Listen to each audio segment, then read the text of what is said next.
Well, we'll go ahead and just start with the introduction of the meeting while the last people are trickling in. We want to welcome everybody to our January meeting, the first LEA data meeting of this calendar year. We are recording it as always, and we'll send out all the slides following. So just know that you will get that information if you have to leave early or don't catch something. And then as always, please keep your microphone muted when you're not speaking. And then if you can, raise your digital hand if you have a question or put it in the chat, and we will try to get those as soon as we can. Erin cannot be with us today, so I'll just be going through the agenda. As we sent out, we have quite a few items that we'll try to get through today. So first off, some of you might have noticed that you received an email earlier. And so we were going to have Nicole go ahead and talk about that briefly, so you know what that is. Hey guys, we have our spring data conference coming up in April, and with spring break and multiple events happening around that time, we just wanted to get everybody's input on what works best for you.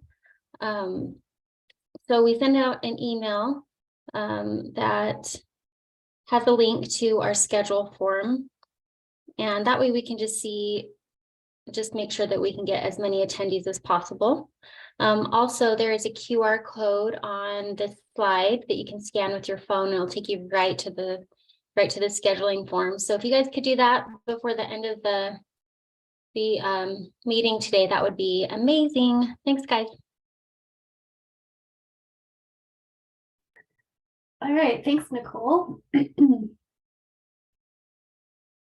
Okay, and then next up, we have some updates regarding special education. Is Malia on with us?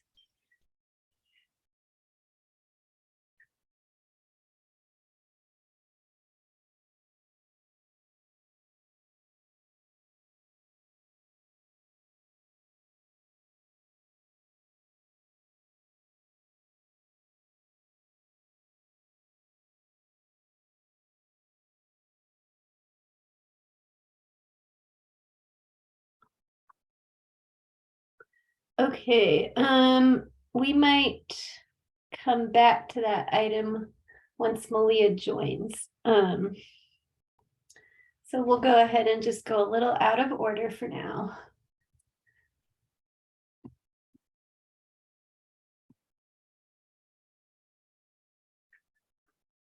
Cliff, do you want to go ahead and do your items now?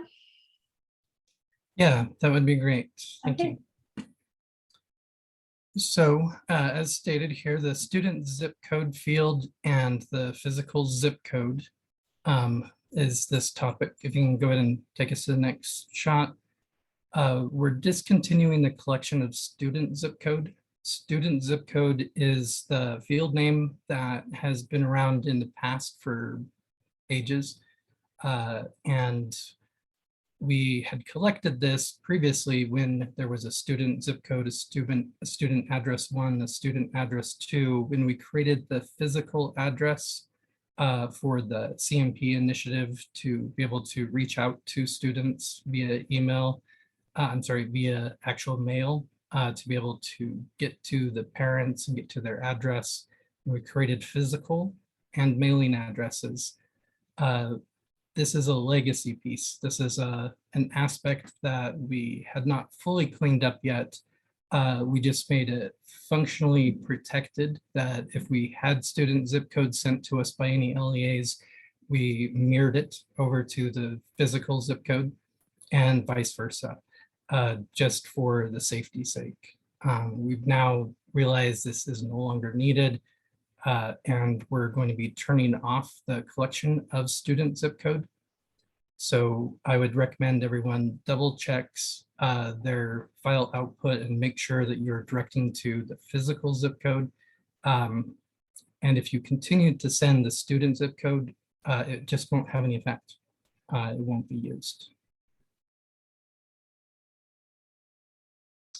And there's a couple areas I wanted to bring up before this that I didn't get slides for that didn't really come all the way through yet. And that's that on the physical zip code, we previously had it as a warning, and it's now going to become a required field. So if there are any missing fields out of that, it is critical and required to have a physical zip code and physical mailing address, one physical state, and physical, zip code.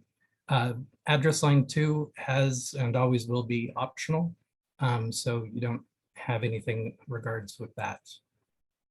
Another thing that I didn't put in here, question just came in of when will these go fatal? I expect for that to happen within the month. And if you need a specific day, I can send out a communication for that, just where everyone kind of can plan for that. Okay, thank you. The other thing that I wanted to mention, which is just on the early states, but I wanted to give everyone as much of a heads up as possible, that it's come to my attention that a bill that was passed for holding onto addresses for people who are on Utah courts subscribed victim protection list. There's going to be a change to all state systems. And that's also all partners of state systems, all local education agencies, everyone involved in the entire process of education is no longer to actually hold onto the current address for people who have been subscribed to this victim protection system. This is a part of HB 117. And we haven't implemented anything from our side yet, but I know that this is something that will have to be implemented from everywhere.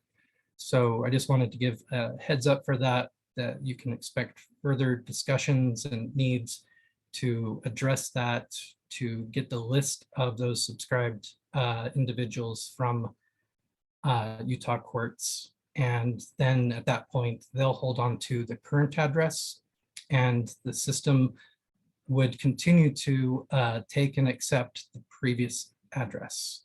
So the key point of that is that anyone they're getting protected from doesn't know their new address, and assuming that they had their previous address, that isn't under the same protection.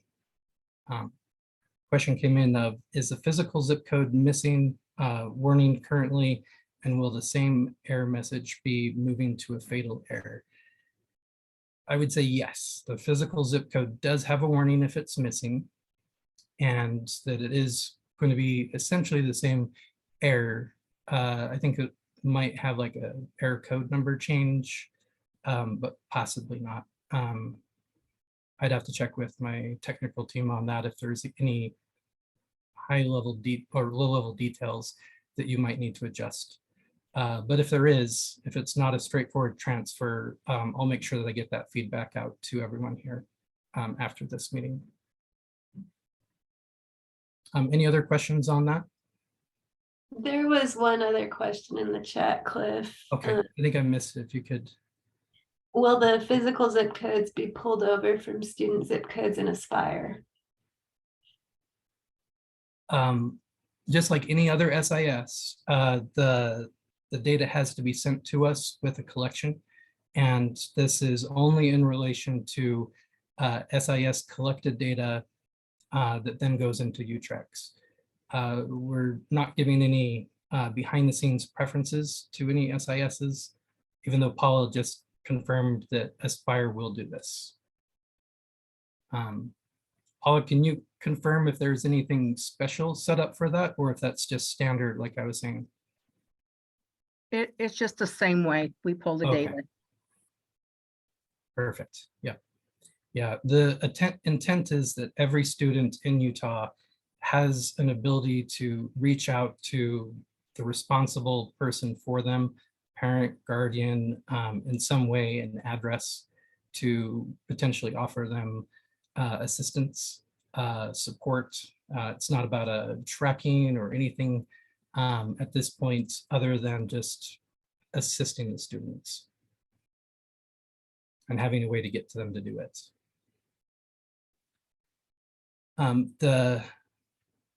You can go ahead and move on past here now. I think that we're good with that. SSID API and the sex field. Go ahead and do the next slide. So the SSID is no longer managed by Marlene, and I'm sure a lot of you have been working with her for a great number of years, and she'll still be my go-to resource for anything which is complex or that I'm not aware of yet. But we've shifted that around to where that's now going to be handled by myself and the Utrex team. And that we would like for you to direct any of the fresh service tickets or emails that you have been sending to her to go to me, so that I can try to start taking over and being able to handle all those issues for you. We also just implemented a change for the SSID API. So this is just for the API users, but this change makes the field of sex no longer required to be sent to receive results. You can now send as few as 3 values: the student first name, student last name, and date of birth. Previously, up until now, for the whole lifehood of the state student identifier, you've also had to send sex, or it used to be called gender. So that is now optional. If you do send it, just like any other optional fields that are sent in addition to those 3, it will filter to what you send. So if you were to say that that student is male, if the SSID system shows them as female, it's not going to provide you a result. If you send it through with just their first name, last name, and birth date, then that's going to do the result, give you the value of the student, regardless of what sex is indicated in the SSID application. Any questions on that?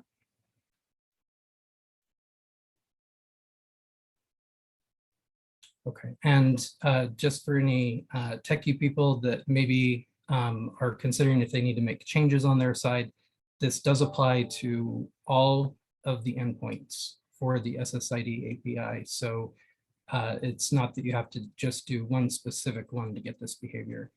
They all have this now. Go ahead to the next slide. And tracking LEA data collections. Go ahead. The Utrex team, aka for right now, myself, is requesting collections when it hasn't been received within a day. So again, the primary purpose for our daily collections from LEAs is to provide fast feedback of any issues with the student's data collected. And we hope, or at least I hope, that making these requests to get the collection, if it's been more than a day, will help everyone get that data, that feedback back to you quicker, and allow you to know what you need to fix, and hence get our student data more reliable and more accurate sooner, and make our finalizing periods less work, because we've realized all of the things which need to be changed as early as possible. These measures are currently just being taken internally, and there's other measures that we're also doing to better track collections as a whole, and making sure that they have fully completed through the system, being loaded all the way into the Utrex data.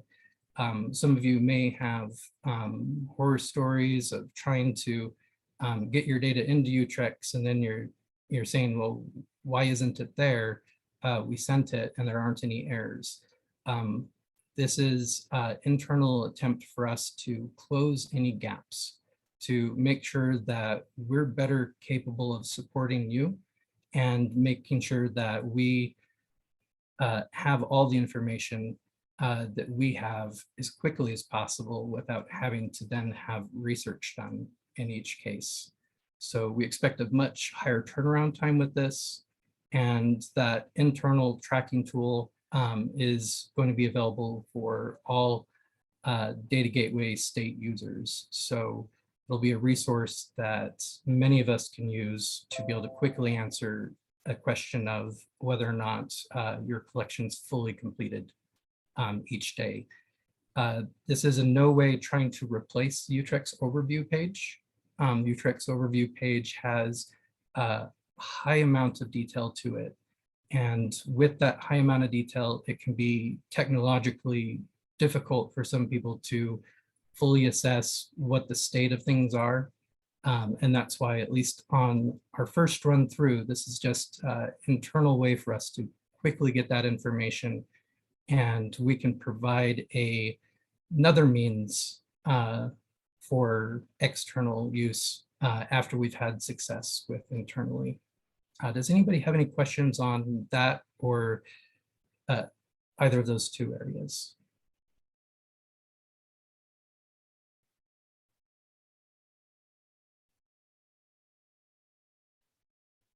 Okay.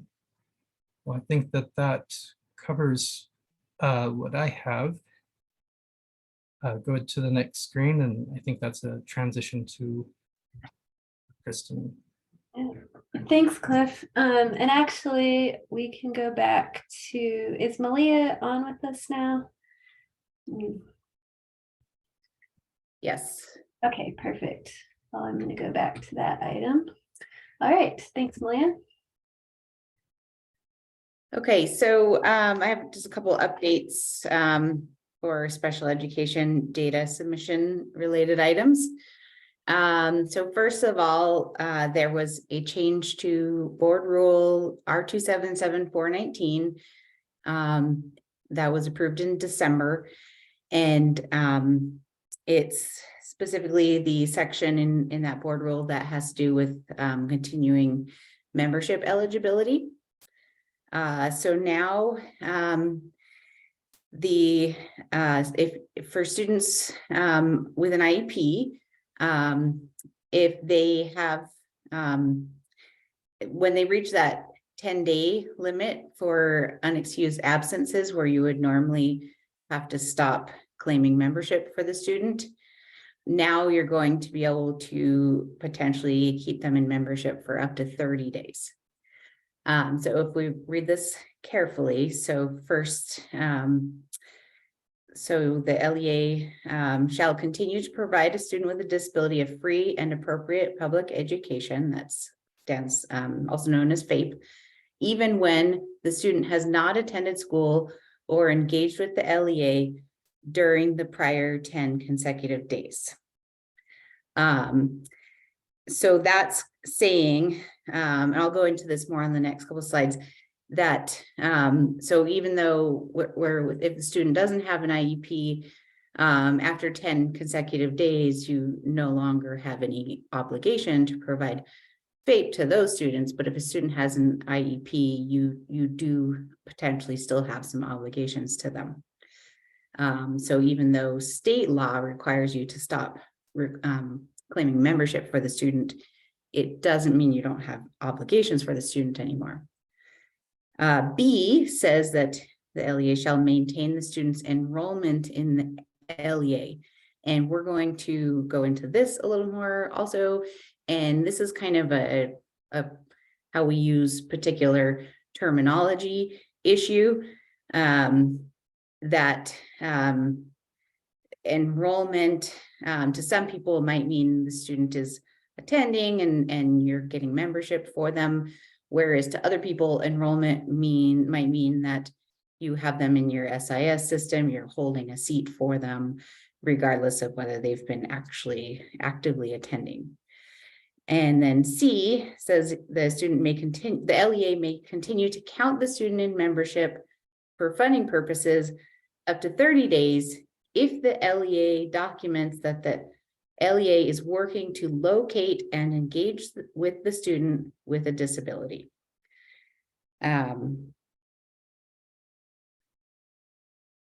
Okay, and 30 days in school. So the Paula's question, this is the 30-day in school days. So this, I assume it works the same way as the 10 consecutive days. It's instead of being limited to 10 consecutive days, now it's 30 days. Okay, next slide, please. Okay, so limitations to this. So this only applies to instances when a student who is eligible for a FAPE has more than 10 consecutive days of unexcused absences. So it's not meant for instances when a student exits the LEA due to parental choice, transferring to another school, things like that. So if this is a dual enrolled student, you don't get to count them in membership for 30 days after they've left your LEA. This is only when the student has disappeared, you're trying to locate them, re-engage them, that this applies to. The LEA must hold a seat for the student and be prepared to return the student to membership and provide the services and supports on the student's IEP. And the LEA must work to locate and engage the student and must keep documentation of those efforts. Next slide, please. Okay, so maintaining the student's enrollment. Why is this important? So if a student with a disability is unenrolled from the LEA due to unexcused absences, that removal could be deemed a denial of FAPE, depending on the circumstances. The LEA remains obligated to provide that student with a FAPE regardless of the membership record. There are protections for a student with a disability under IDEA and USBE special education rules that will persist beyond the 10 to 30 days for which the LEA can continue to claim membership. Though the LEA is limited in how long they may keep the student in membership, the LEA is advised to hold a seat for the student, which may mean that you're maintaining an enrollment for them in your SIS, not an enrollment with membership, but a records like that holds a seat for them, but you're not claiming membership. Again, one of those terminology nuances where different people we talk to understand enrollment to be different things. The difference between being by law, you can only claim membership for the student for so long after they started not showing up in school with and not having an excused absence. We're talking about holding the seat for them. Okay, more questions. So 30 days, will the 30 days also be school days? Not so this works the same way the 10-day rule has always worked, which, as I understand, when it says 10 consecutive days, it's not talking about calendar days, it's talking about school days. They have 10 consecutive days that they were expected to show up for instruction, and they didn't have a valid excuse. That counts. Once you get 10 of those, you can no longer claim any more membership for them. So now this extends it if it's a student with a disability and you're going to attempt to locate and re-engage the student, you can continue to claim membership for up to 30 days, not just 10. And when you claim membership, Paula, to answer Paula's question, LEAs will get funding for the 30 days. Yes, when you're claiming membership for 30 days instead of just 10, you're getting paid on 30 days of membership, not just 10. Okay, next slide, please. Okay, so again, the those nuances, maintaining the student's enrollment. Okay, so maintaining the student's enrollment, you may take that to mean that the LEA is holding a seat for the student. The LEA is prepared to provide a FAPE if the student returns. And the LEA is maintaining an enrollment record for the student in their SIS. Maintaining the student's enrollment does not mean that the LEA may claim membership for the student beyond the 10 or 30 days. So again, that tip, when you're discussing this rule, you'll want to clarify that the language you're using for situations where a student is accruing membership versus situations where the LEA is holding a seat for a student who is eligible for FAPE, but you're no longer able to claim membership for them. Okay, we have a comment, significant tweak to the 10-day drop rule. If they have an IEP, we don't necessarily drop automatically. We step up efforts to locate students and keep them enrolled, scheduled while documenting our efforts. Does this sound right? Yes, spot on.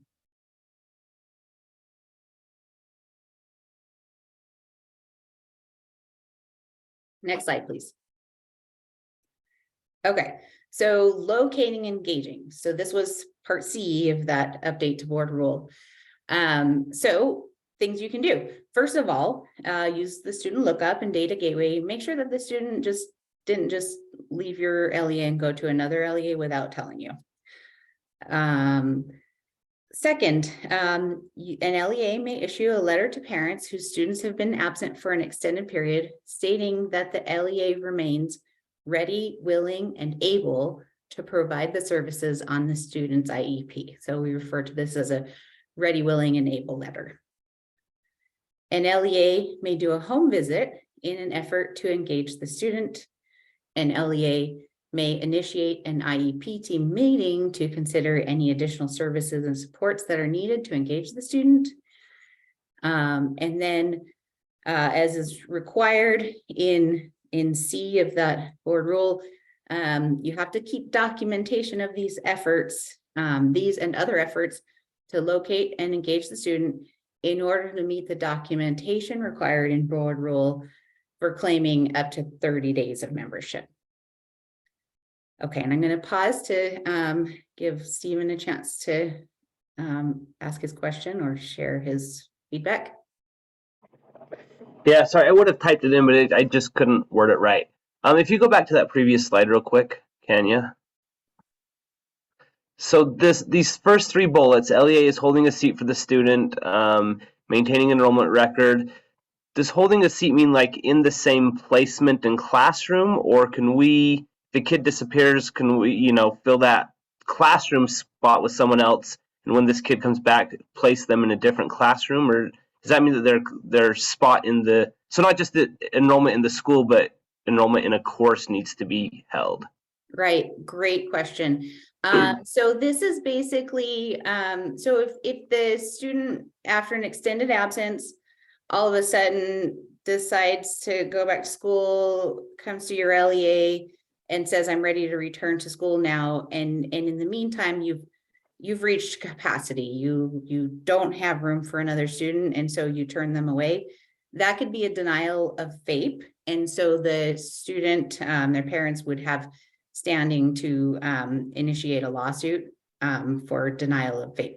So basically, you're taking measures to defend yourself, to make sure that you don't run into a situation where you're denying FAPE. So it doesn't go into, we don't go into nuanced details of, the laws don't go into these nuanced details of if you have to hold it in the specific course or teacher or all of that. They don't go into detail really, other than it's kind of a gray area if you just want to make sure that you've taken measures to ensure that if the student does return, you were the last LEA that had the student. If they come back to your LEA and want to re-enroll, you need to be able to be ready to provide that, to provide FAPE in order to defend yourself against a lawsuit. Okay. And so if we can do that without actually having an enrollment, so like if we can withdraw the student and still guarantee that we'll be able to provide services should they return, can we withdraw them? Like I'm specifically looking at that bullet 3. Yeah. LEA is maintaining enrollment record. Yeah, and so again, that's a confusing thing because I mean, when you've reached the end of that 30 days where you can continue to claim membership for them, you kind of do have to take that scram record and put an exit date on it, right? And so you have to close that scram record. And so so if you are maintaining a record for the student in your SIS, maybe you've opened a new one where you're not claiming any membership, or maybe you have some other way of tracking that you're prepared to provide FAPE to the student if they return. This is going to be something that on an LEA level, you decide how you want to go about this. Basically, the change just allows you to claim that additional membership during that period where you're trying to locate and engage attempts, and then just helps you be aware that this is something that you need to have a plan for. Okay, thank you. You're welcome. Okay, and then Logan's comment was next. Does this mean we have to keep them enrolled for 30 days if there is no contact for home or from home, or is it optional? I know schools get anxious to drop kids that are gone with no contact. No, you do not have to do it. And in fact, if you aren't making any efforts, you cannot do it because in C, in the language in there, it does require that you're documenting your work to locate and engage the student. So if your schools are only they want to only do this work for so long, then that's where you end your claiming of membership for them. Okay, and then Russell's question. Yeah, as I'm looking at those bullet points, the third bullet point that says the LEA, it can be taken to mean that the LEA is maintaining an enrollment record Yes. for the student in their SIS, and then the following when it does not mean that the LEA may claim membership for the student beyond 10 or 30 days. Typically, the enrollment record is the mechanism by which membership is claimed. So does that mean that, in essence, in a practical sense, we can go up to 30 days as long as we're holding the seat, doing the documentation, and so forth? Yes, you can go up to 30 days as long as you're maintaining the documentation. I think the divide in the terminology is that we as data people think of the enrollment record as being the record that is being submitted to UTREX with membership on it in order to submit the information about the courses they're taking and the membership.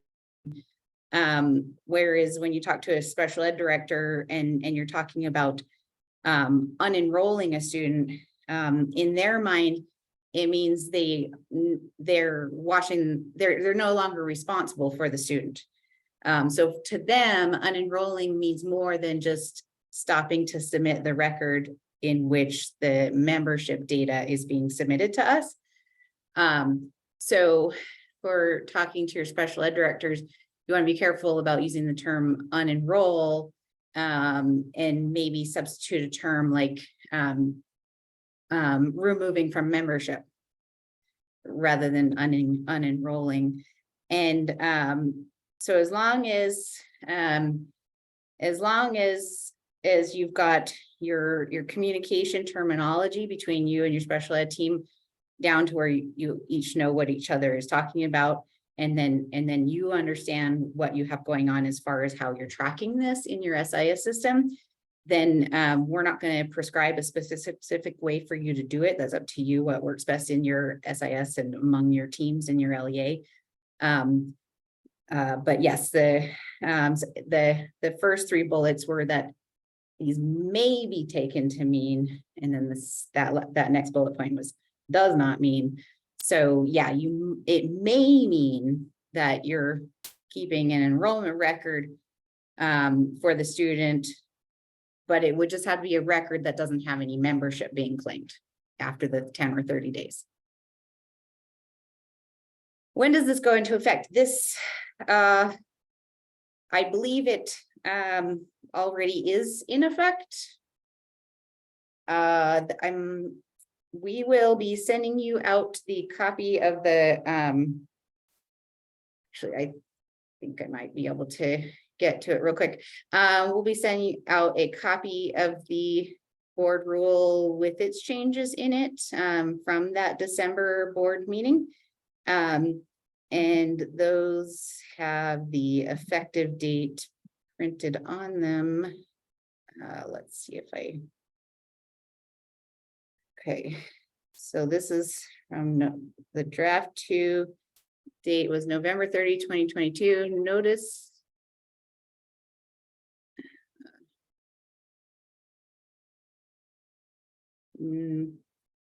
Effective date. This is effective for the 2022, 23 and 2023, 24 years. So it doesn't go into, it doesn't have a specific day, effective date. It's just, it's effective for this school year and next.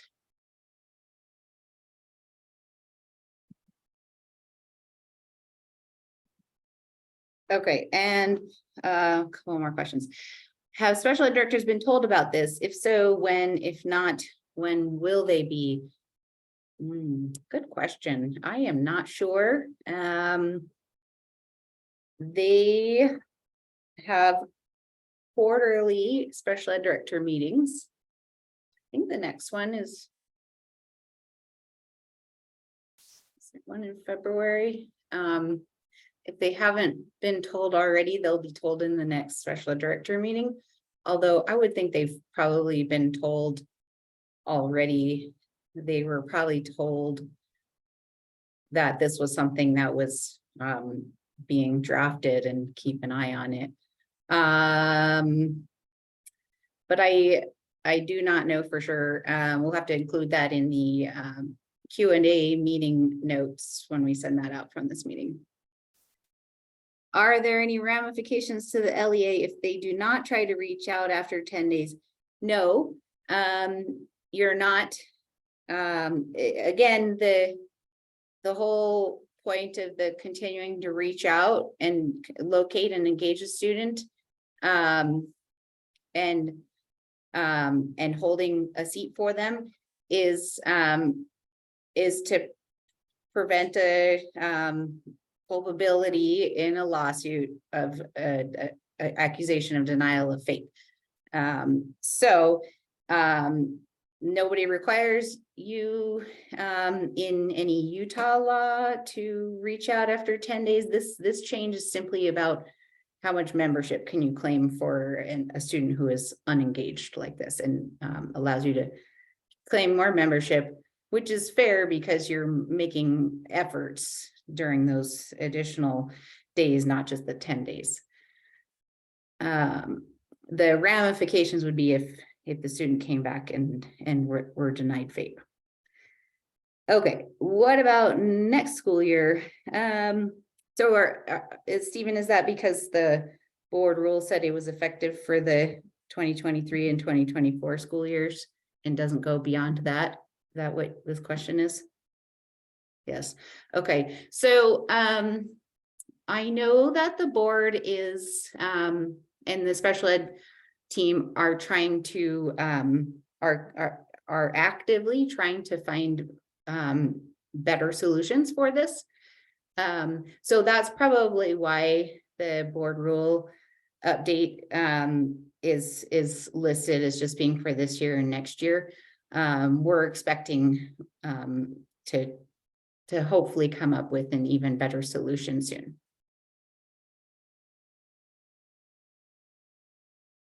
Okay, so let's go. I think we advanced 2 slides.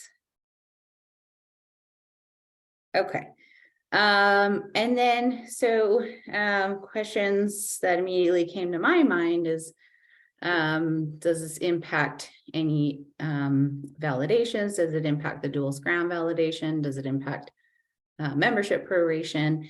And so because the 30-day rule is only intended for students who are unengaged, meaning they're not enrolled in any LEA, we really shouldn't have to worry about overlapping Scrum records.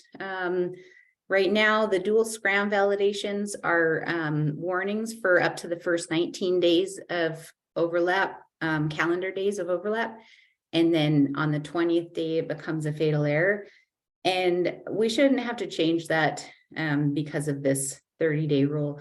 If you have a student who's been absent more than 10 days and you're trying to locate and engage them, and all of a sudden you start getting a dual Scrum warning for them, then that's a pretty good clue to help you with locating the student. They decided, without telling you, they decided to enroll in a different school. So figure out which school the other Scrum record is coming from, contact them, confirm that the student has enrolled there.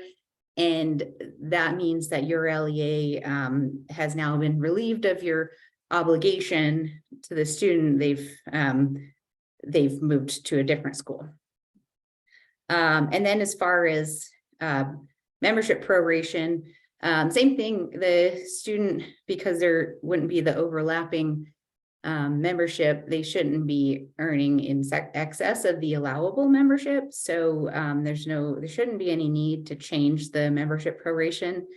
And also this update to board rule, it did include an update to proration for early graduates, but it didn't include any updates for allowable membership to account for the new 30-day rule.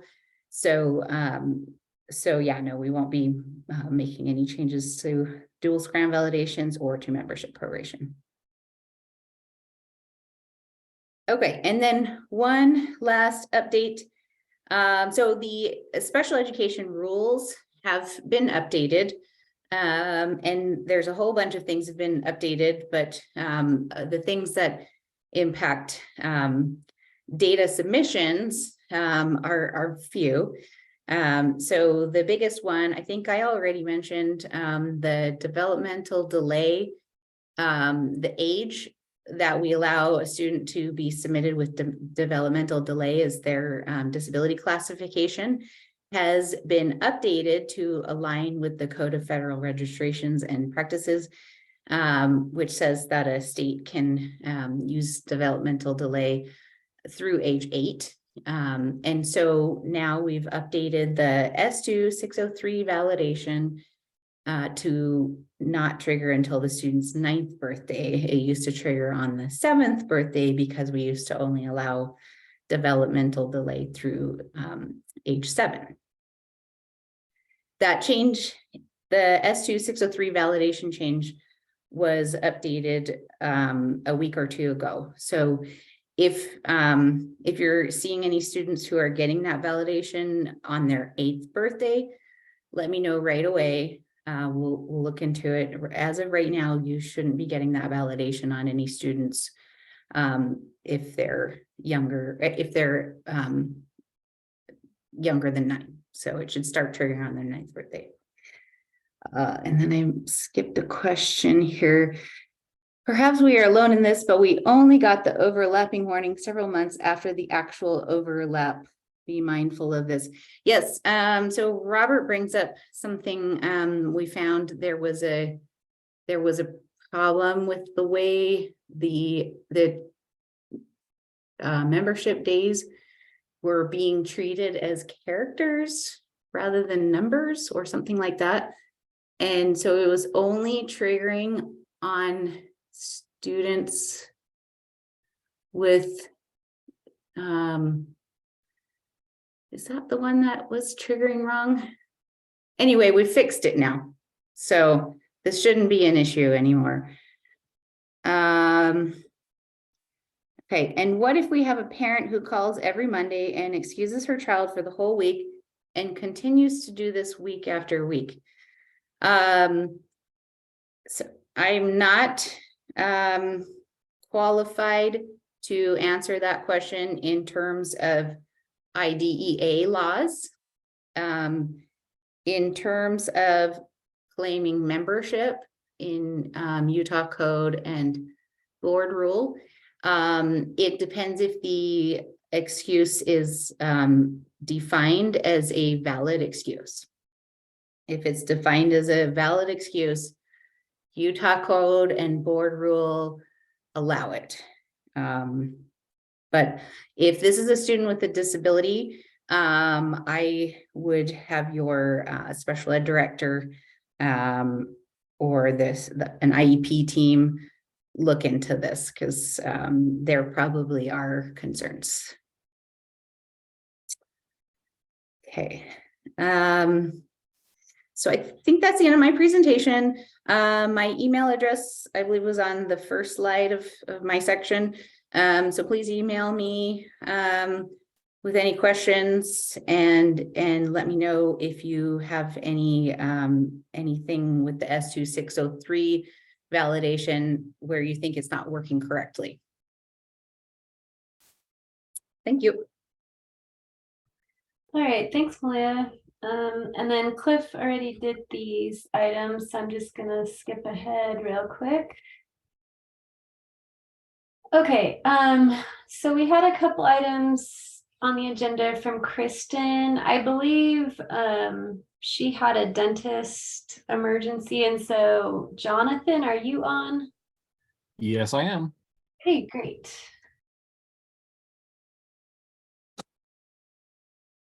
So, hi everyone. I work with Kristen Campbell in the Teaching and Learning Department. I am covering these slides, but any questions would probably be best directed to Kristen. I believe her email was in that first slide there.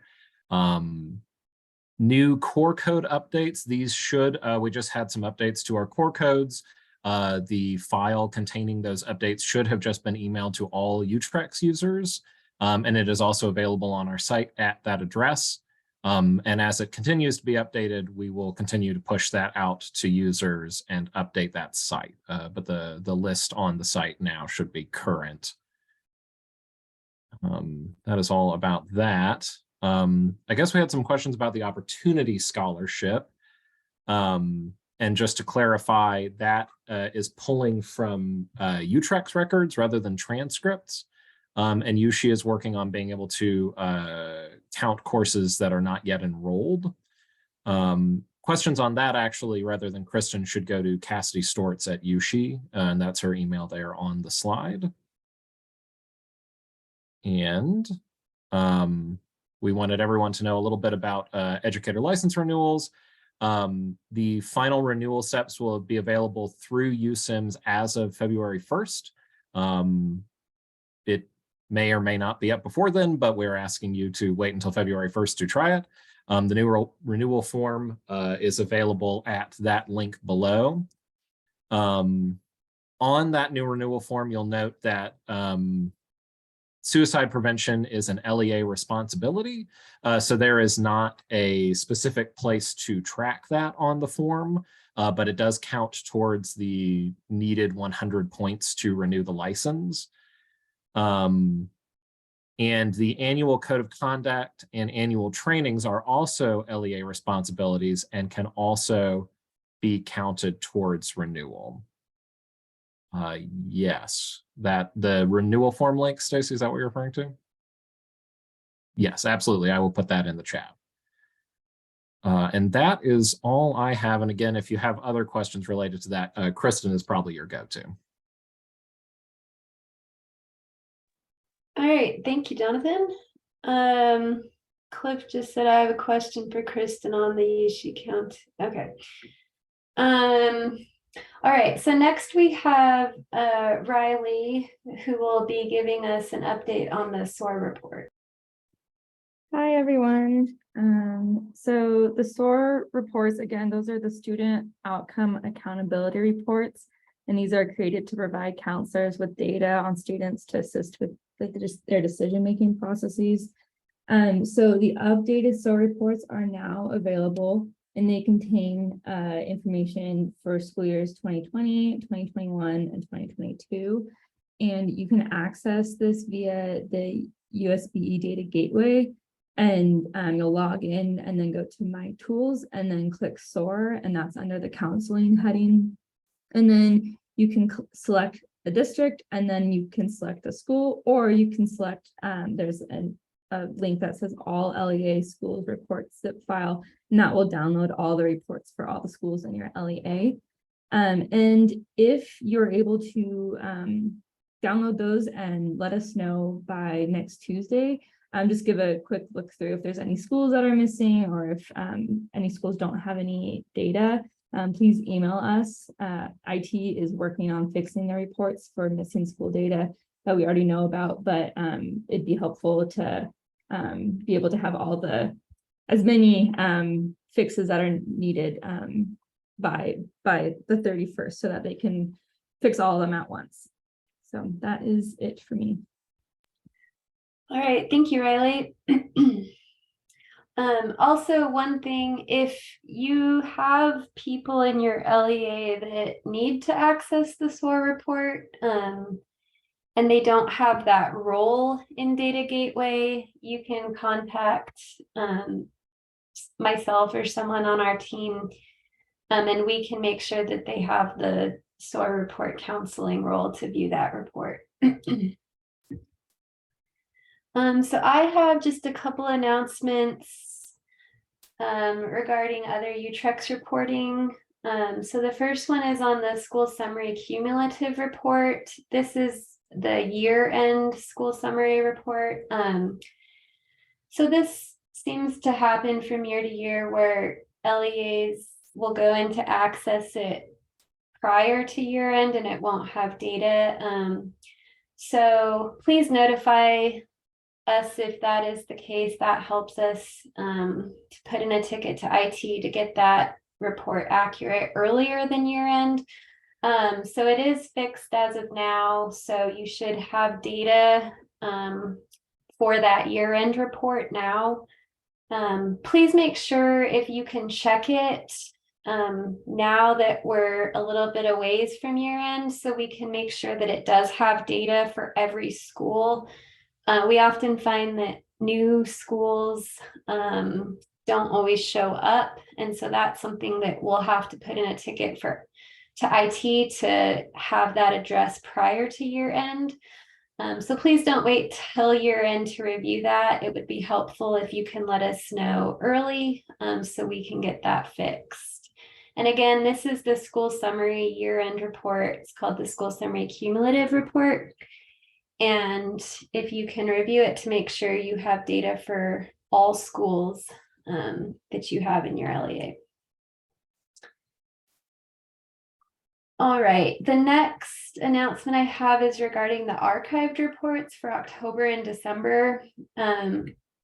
So some of you may not have noticed, and if so, the October report, archived reports were put up on Data Gateway. However, the data was showing December finalized data and not the October one finalized data. So we had those removed. And it is currently being worked on by our IT team. And once that is done, those reports will be put back.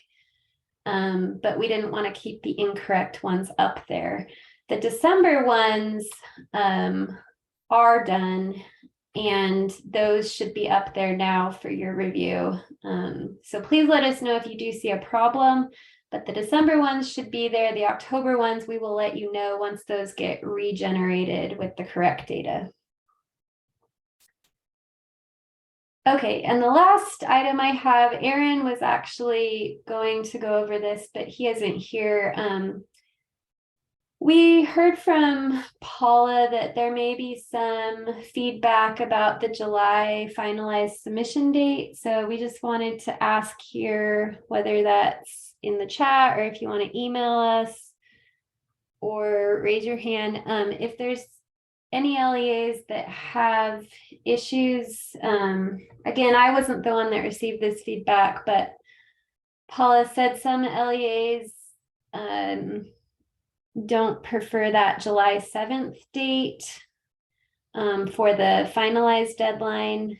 Oh yeah, go ahead, Paula. So why we're even thinking about changing this from July 7th to July 1st, we've had many LEAs complain that they want to roll over their school year sooner. And so if we change that date to a week sooner, you may be able to roll over your school years a week sooner. And also we've had complaints that data isn't input into their SISs. Some schools have their teachers put in their reading on grade level or the numeracy on grade level, and the teachers are gone. And so they've forgotten to have the teachers do it. So we're thinking if we up these dates, maybe you will follow through with those teachers before they leave the schools and put this data in for you.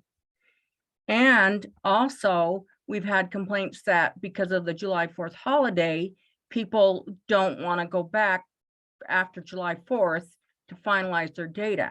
So this is why we're thinking about, and also another couple of things. If we make this date a week sooner, you may possibly get your assessment data sooner. You may get your graduation report sooner. It's going to improve those data submissions to be finalized a week sooner, possibly.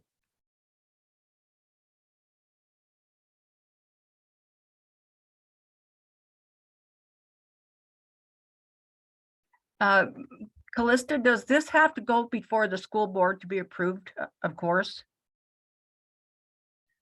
I'm not entirely sure. I know that in the last couple years, we did have to go through some steps to get those dates changed. I don't believe this would be changed for this year end if we change the date, but I would have to have Aaron answer that. The other thing is, in the past, we had asked LEAs because we synchronized all 3 submissions to be on the same calendar date. So we changed October to be October 7th, December to be December 7th, July to be July 7th.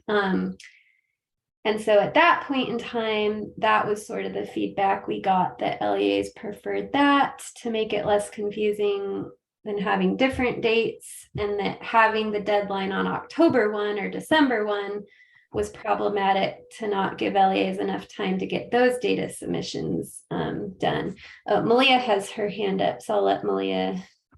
Yeah, just the dates for the submissions are codified in well, actually they're not in board rule, they're in a document that board rule links to. So yeah, you might have to get that updated before this can actually go through. So that was the only thing I could think of. Okay, great. Thanks, Malia. And also one more thing, realize even if your school goes to July 3rd, your data ends June 30th. So going into July is not even a factor.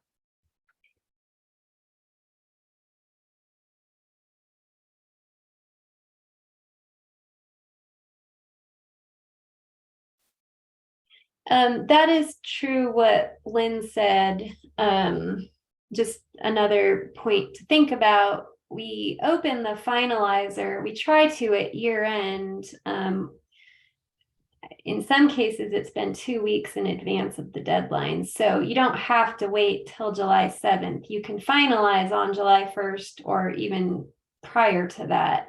So that's a really good point. Just because the deadline is July 7th doesn't mean you have to finalize on July 7th. Okay, but you cannot roll over your database to the new school year until we are ready for them to do that. And so if we actually end at July 1, that would help us give them the okay to roll over sooner.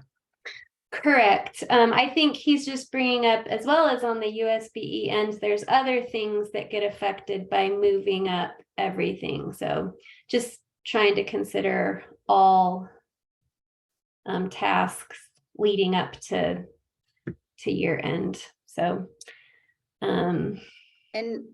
just for the record, LEAs, that if the school year ends after June 30th, the data is not cut off, like if the July 1st, July 2nd are membership earning days, that is used, that is included in the school year's data set. So that's not correct that it gets cut off on June 30th, regardless of the submission date.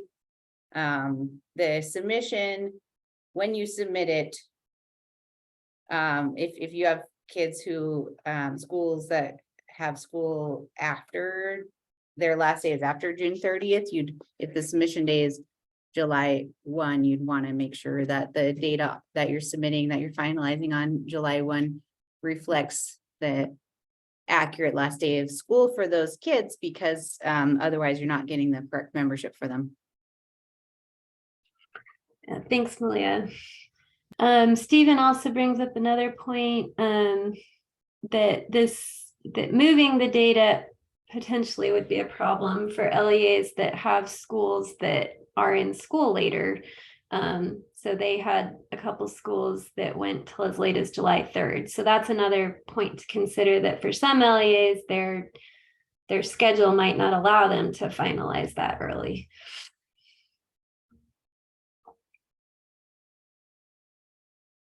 And Russ said a similar thing.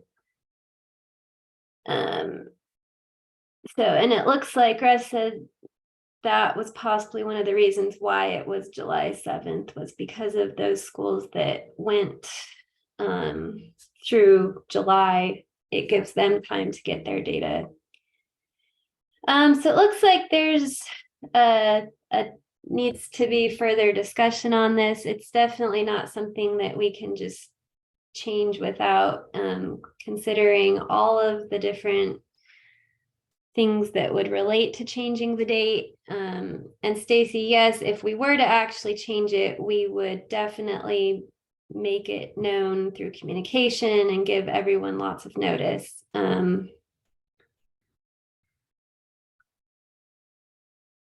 And John Parsons says, what is stopping LEAs from finalizing before the 7th? Nothing is, but LEAs cannot really roll over their school year data until we have got all the data in Utrex correct.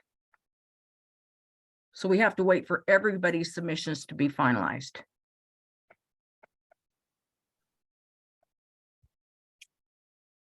Okay, I'm just going through the rest of the chat still.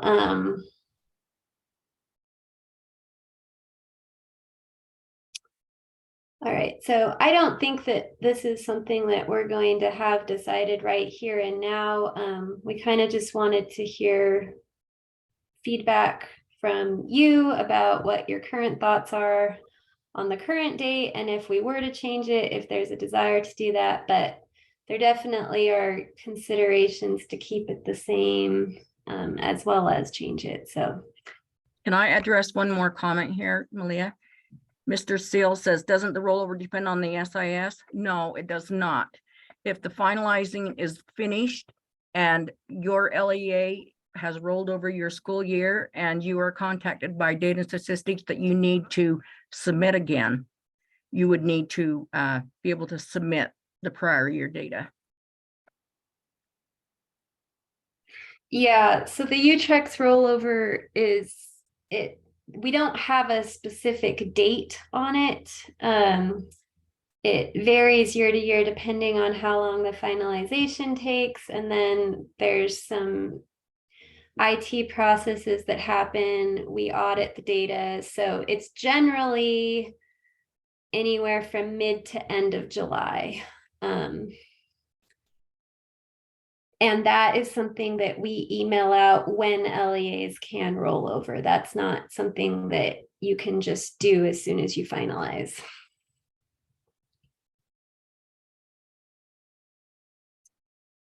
So Vanessa, yes.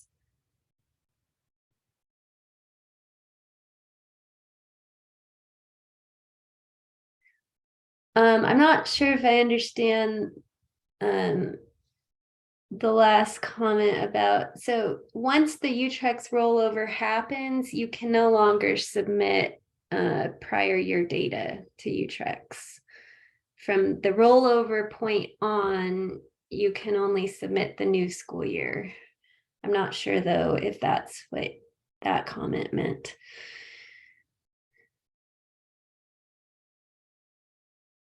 Okay, well, this is something that we might need to bring up again at the next meeting. And take more time to consider the different reasons about changing the date or keeping it as is. Thank you for that feedback. It's very helpful. We'll definitely keep a transcript of the chat and all the comments that were made. But for the sake of time in today's meeting, we'll move on. Also know that you can also email myself or the data statistics help email address if you think of any other things on this July finalized date conversation.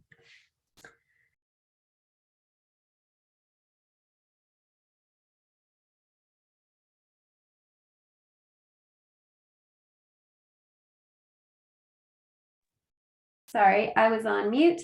Next we have Katrina, who's going to give us an update on USIMS. Good afternoon. Can everybody hear me okay? I apologize. I'm in the office, so things get a little wonky sometimes.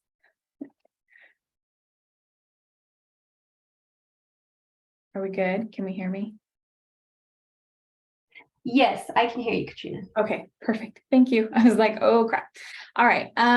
So I just added some slides here just in case everybody's not aware of what USIMS is. If you can go to the next slide, please. Is it you who's running at Callista? So I don't ask the wrong person. Yes. Okay, thank you. So USIMS, really our goal is to take all of the disparate systems that we have here at USBE and get them to a point at which you have one location where you're accessing your information, one location where you're accessing your data. So that is what the Utah Schools Information Management System is. We are going to be subsuming a number of the systems here and getting them into one place. Next slide, please. We have legislative requirements of 53E-3-518 to get USIMS up and running by July 1st, 2024.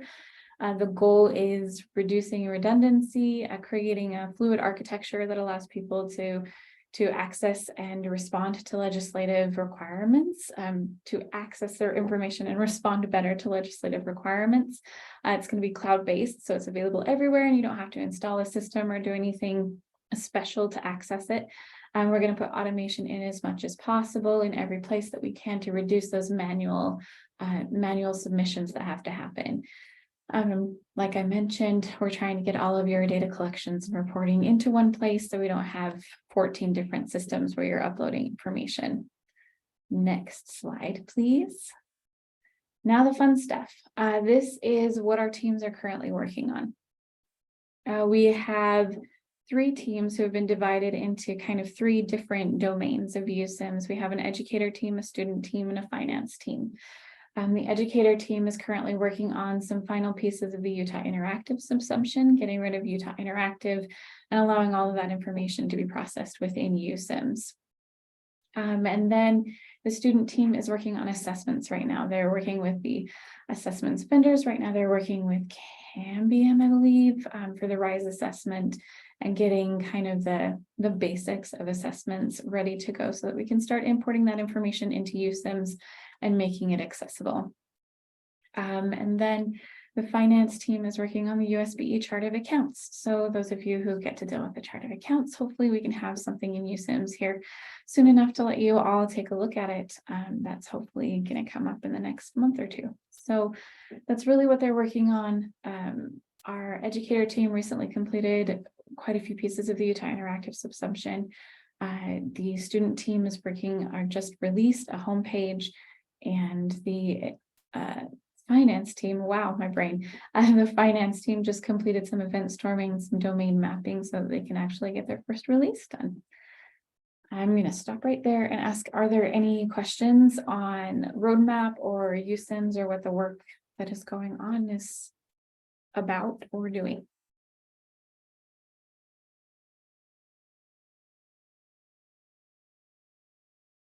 I don't see anything so far. All right. State reporting. By state reporting, what do you mean, Bobby?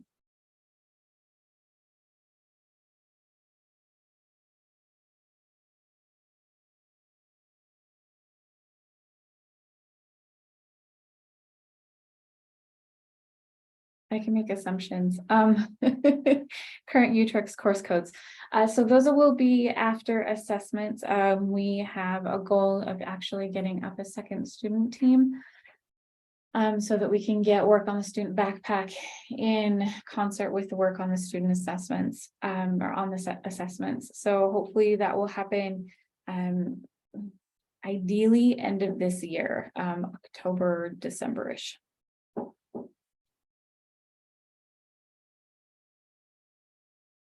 Yes, for our vendors, we are actually beginning those conversations about how to ensure that API connections are going to work, what data standards are going to be required for API connections and all of that stuff. I believe, yes, file formats will be changing, connection types will be changing.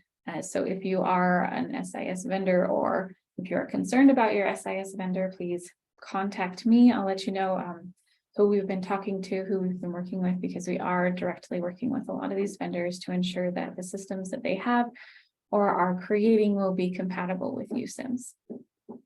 Thank you, Bobby. All right, next slide, please, Calista. We do have a USIMS dashboard that is available to all of you. If you would like an account, you can click the link and ask for access, and it'll send me an email and I can get you some access. This dashboard will show you what our development teams are working on at any time. You can go dive deep into what do they mean by they're working on this thing, or who did they talk to, or how are things going. Yes, I will get that link for you into the chat just after this, unless somebody else can click on the link or has it available.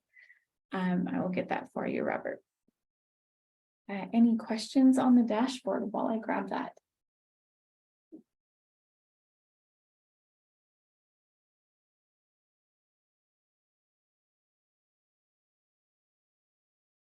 No questions. Okay, there is the link for you.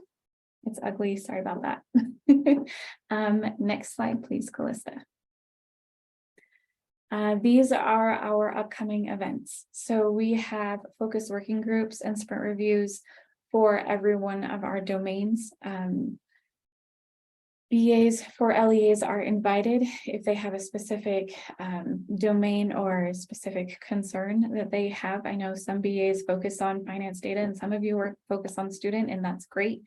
We'd love to have you join one of our focus working groups. We also have a functional advisory board meeting, which is happening right after this meeting at 4 p.m. today.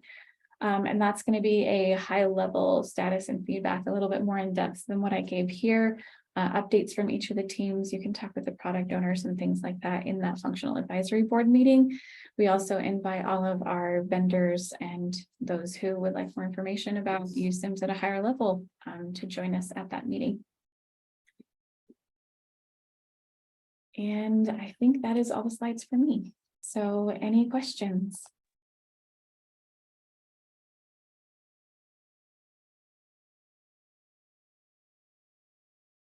Awesome. Thank you, Calista. No, thanks, Katrina. Yeah, so we had two last things before we ended. The first is a reminder to please do the survey that we had at the beginning of the meeting. I know Wynn put it in the chat as well. We're hoping to get as much feedback as possible on the spring data conference week and date in April.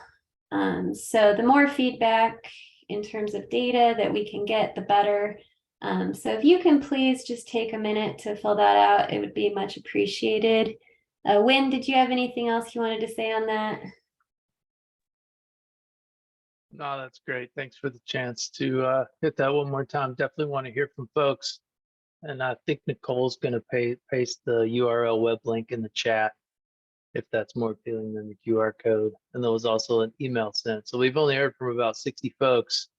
Definitely, as we get towards signing off here, please close the meeting down with completing that form. We'd appreciate it. Thanks. All right, thank you. And then we also have a follow-up by Malia, who had some answers to some questions on her special ed updates from earlier. Thanks, Calista. Okay, so I checked on the effective date for that board rule change, and I found out about a page on our website that I didn't previously know about, and it's very handy. Putting a link in the chat. The way to navigate this from the USDE homepage under, let's see, under departments and programs, you'll click on administrative rules, which is where you find all of our board rules. And if you scroll down, and on the right side of that page, there's a program menu, and click on board rule status. So now you have the direct link as well as how to navigate there. So scrolling through there, it says for R 277419 that the current status is December 1, 2022, board approved, to be made effective as of July 1, 2023. And this is also where you can download a copy of the board rule with those changes as they were in draft form when the board approved it. The board rule with these changes has not yet been published to our website, which is also reflected on this board rule status page. It has a published date right there, and it says pending. And the other thing I checked on was the question about if an LEA wants to not take advantage of the 30 days to try to locate and engage the student and claim additional membership during that period. I asked whether there are any consequences for that LEA making that choice. And as long as you're able to provide FAPE, there aren't consequences to choosing to simply cut off your efforts at the 10-day versus going for the extra 30 days. It's just you don't get to claim those extra 20 days of membership if you're not continuing to work to locate and engage the student beyond the 10 days. Thank you. Okay, thanks, Malia. So that is all of the agenda items that we have.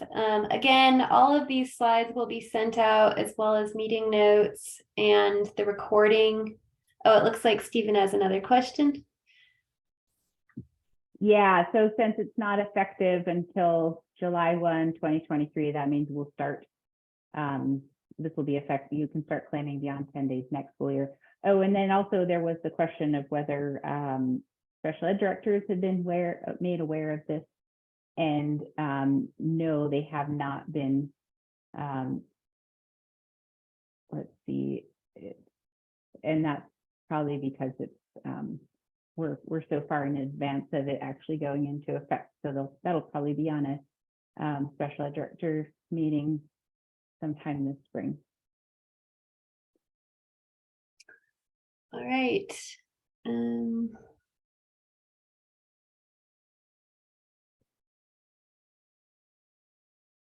Okay, Bonnie, for your question about fatal errors, if you want to email myself or the data statistics help email, I can go ahead and help you with those. Also, Kristen Campbell is a great person to reach out to in regards to anything related to cactus data. So if there's any last questions, please let us know. Otherwise, we can go ahead and end. And again, you can always email myself for the data statistics help email if you have further feedback on that July finalized deadline. And we'll continue to consider all things with that. For now, as of right now, the date is not changing for this school year. It is July 7th as it has been. We just kind of wanted to start a conversation to see if that's something that we might change in the future. So if there's any last questions, please let us know. Otherwise, we can go ahead and end. And thank you so much for attending. And we will see you at the next meeting.